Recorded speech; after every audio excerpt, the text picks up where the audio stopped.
سورۃ الواقعہ۔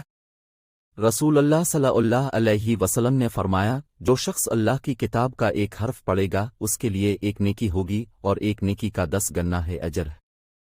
میں یہ نہیں کہتا کہ الف لام ایک حرف ہے، بلکہ الف ایک حرف ہے، لام ایک حرف ہے اور میم ایک حرف ہے۔ الترمذی حدیث 2137۔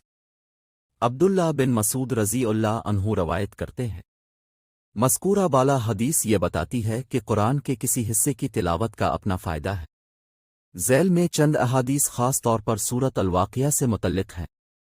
سورۃ الواقعہ قرآن کی سورہ 56 دولت کی سورہ ہے، لہذا اسے پڑھا کرو اور اپنے بچوں کو سکھاؤ۔ ابن عساکر، جو شخص ہر رات سورۃ الواقعہ کی تلاوت کرے گا اسے کبھی غربت نہیں آئے گی۔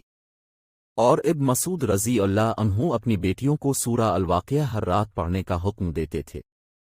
شعب الایمان 4/120 نمبر 2269۔